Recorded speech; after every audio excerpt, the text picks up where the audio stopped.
El agua, como bien sabemos, no hierve a 100 grados en todos los casos. Para nosotros que vivimos en una zona montañosa, sabemos que la temperatura de ebullición del agua en nuestro medio, en Mendoza, está en el orden de los 98 grados. De hecho, la temperatura de ebullición de cambio de fase del agua va a estar relacionada con la presión, de acuerdo a como lo vamos a ver en el siguiente diagrama. En la medida que vamos variando las condiciones de presión, las temperaturas a las que se producen los diferentes cambios de fase van a ir variando, de modo tal que si la presión es muy alta, la temperatura de ebullición estará en los 100 grados. En la medida que voy bajando la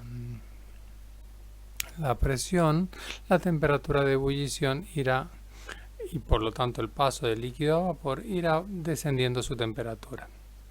De modo tal que podremos conseguir una condición en donde el paso de hielo de sólido a vapor se haga directo sin la necesidad de pasar por el estado líquido. Esto ha permitido durante mucho tiempo la conservación de alimentos para los esquimales, por ejemplo, y también va a ser la base de la liofilización. ¿En qué consiste la liofilización? La liofilización justamente es un método que, utilizando la sublimación, el cambio de estado por sublimación, permite el paso de hielo a vapor. Esto a nivel industrial lo que va a hacer es, como vemos aquí, a temperatura atmosférica, en una cámara le vamos bajando la presión y vamos a ir viendo que el líquido, el agua que está dentro de esta cámara, va a comenzar a hervir a temperatura ambiente. ¿Esto qué es lo que va a permitir? Que no se produzca un daño en las propiedades, en la estructura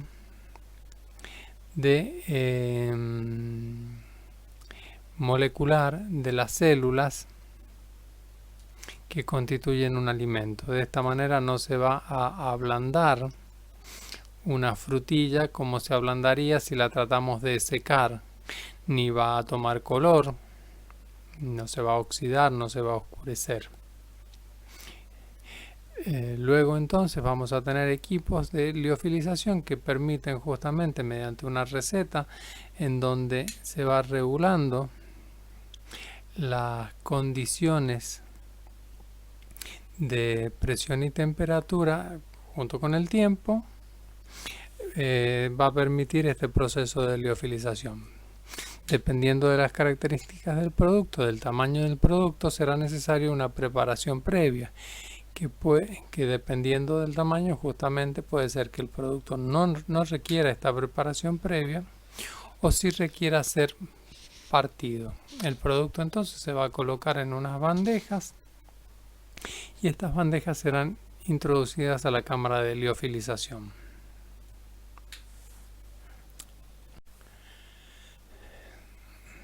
Dado que el agua debe escapar desde el producto hacia el resto de la cámara, es necesario distribuir uniformemente el producto en distintas bandejas.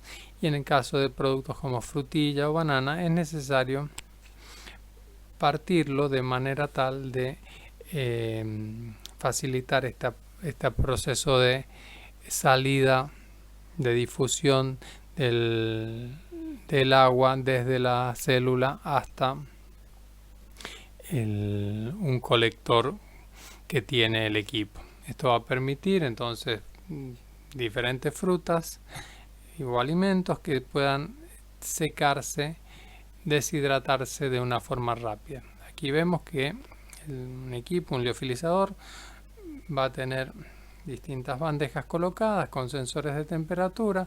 Se va a programar la receta con la que va a trabajar.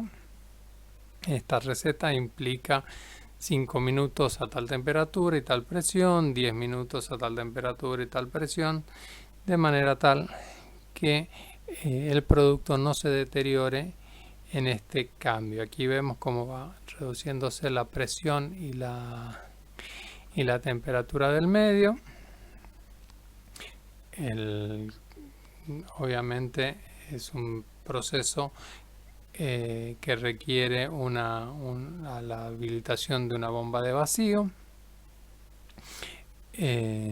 y va a tener un colector en la parte inferior que ya vamos a ver cómo funciona. Una vez que se habilita el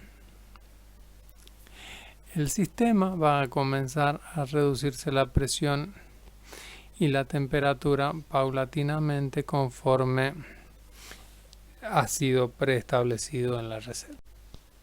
Dependiendo del alimento que se vaya a procesar, serán los tiempos y las temperaturas y las presiones que se deba, el salto que se deba ir haciendo, el rango de temperatura que se deba ir trabajando.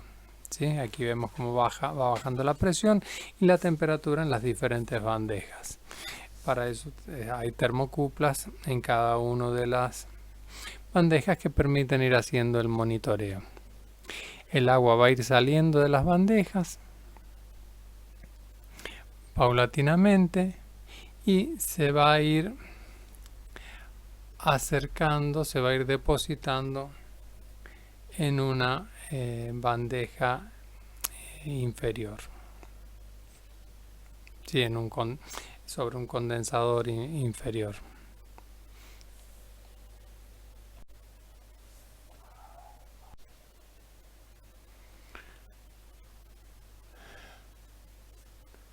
Podremos ver entonces el comportamiento de la temperatura y las presiones en las diferentes bandejas.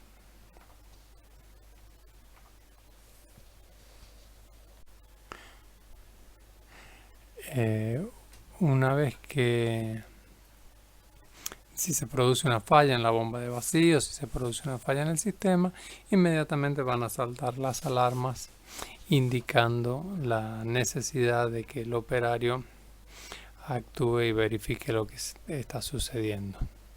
Finalizado el proceso, deberá abrirse, detenerse la bomba de vacío y habilitarse el ingreso del aire para la eliminación del vacío. Cuando se corta el vacío aquí, vemos entonces que el nivel de vacío comienza a reducirse y ya está en condiciones de poder abrirse la cámara. Cuando se abre la cámara, si observamos ahora las frutillas en este caso, vamos a ver que el aspecto brilloso que daba el agua ya no está presente, sino que se encuentra levemente opaco. Sin embargo, no se ha producido el efecto que se produce cuando yo seco un producto al sol, de modo tal que la apariencia es mucho mejor, la textura es mejor y la conservación, al no haber agua, inhibe la proliferación de microorganismos. El sistema en este caso se desmonta para poder proceder al limpiado. Se puede sacar a través de un riel todas las bandejas y proceder a la eliminación y la limpieza de las bandejas. Aquí vemos, bueno, se van colocando tapones en cada una de las entradas y salidas para evitar que un ingreso de alguna suciedad provoque una falla posterior en el sistema, una falla en la bomba de vacío, por ejemplo. Entonces, para poder llevar a cabo la liofilización se requiere una preparación previa del producto que puede incluir una reducción de tamaño, una preparación de la receta, una combinación de presión, temperatura y tiempo y un monitoreo constante. Luego, por supuesto, se requiere la limpieza y el mantenimiento del sistema para mantener la inocuidad del mismo. En este caso estamos analizando un liofilizador o sistemas de liofilización discontinuos, es decir, que requieren la carga y descarga. Procesos similares de liofilización pueden utilizarse de manera continua en otros tipos de equipos, como por ejemplo para la obtención de café liofilizado. Pueden encontrar el video completo en esta dirección de enlace. Al haberse producido la deshidratación a baja presión, estos alimentos conservan el olor, el color, el sabor, el gusto, la forma y el tamaño. Y empacados adecuadamente tienen una vida útil de más de un año, lo cual es una ventaja importante. A su vez, a nivel transporte, también el transporte, al no transportar agua, por lo que están deshidratados, es el flete por kilogramo va a ser un poco más barato. En este otro caso vamos a analizar un sistema continuo que sería la elaboración de café liofilizado para una industria obviamente de dimensiones mayores. Básicamente lo que se hace es se obtiene un café, una solución concentrada de café, y a partir de esa solución concentrada de café, la cual el agua, al estar en contacto con los granos de café molido, se produce un fenómeno de difusión desde el sólido hacia el líquido, que sería la realización del café. Luego ese café obtenido con todo ese aroma y ese sabor y ese color es sometido a un proceso de liofilización, a partir del cual vamos a obtener entonces luego el café molido.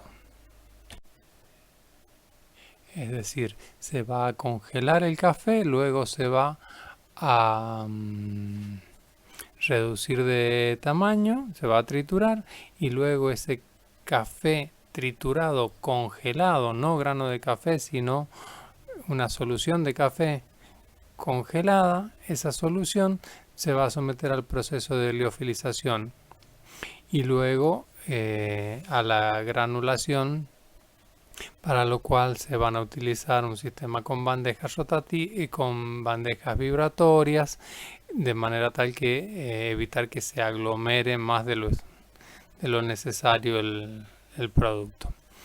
De eso entonces básicamente se trata el proceso de liofilización.